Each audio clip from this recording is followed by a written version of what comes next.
कि ये देखुलु school teacher मैंने केते पढ़ाऊँ कौन पढ़ाऊँ किपरि गाइडेंस कर से विषय देखुलु अचानक बसी जे टीचर मान हिसाब से पिला टीचिंग कर स्टडी कलु आठ देखले स्मार्टनेस पिलांकर एक्टिविटी कम रोचे जहाँकि आगुरी ये शिक्षा बहुत भल होता भल स्कॉलर स्टूडेंट बाहर आस्ते आस्ते रिजल्ट खराब रोचे जहाँकि तेलिया स्कूलटा बहुत पुराना ओल्ड स्कूल जहाँकि स्कॉलर स्टूडेंट बाहर एवं teaching way of teaching is ना ये हेड मिसेस किए ना गोटे is major problem see that is staff is sufficient अच्छा इंग्लिश टीचर 3 अच्छे साइंस 2 अच्छा सीबीजेड 2 अच्छा लेकिन ये इंफ्रास्ट्रक्चर टी प्रोब्लेम अच्छी इंफ्रास्ट्रक्चर किपर ग्रो बढ़ो फोकस डेवलपमेंट हम फोकस देवा पड़ो। मुझे तेलदिया स्कूल पुरातन छात्र मुख्य उद्देश्य सेमती किसी ना किंतु जेहेतु बर्तमान आमर कौन है प्राय जितेक सरकारी स्कूल से सरकारी स्कूल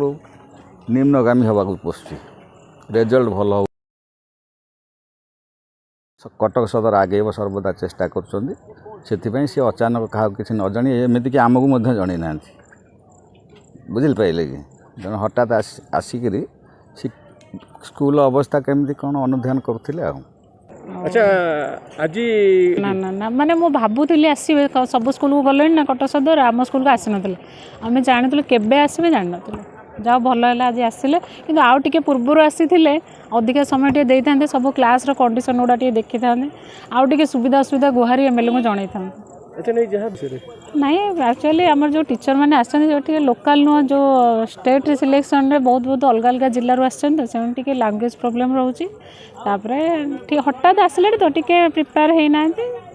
पढ़ाऊँ आम आगू चेष्टा करूँ आउ सार जो कहले सार सजेसन अनुसार आउ चेष्टा करूँ भल नेक्स्ट टाइम सार आसिले जमी यही कंप्लेन न रुए।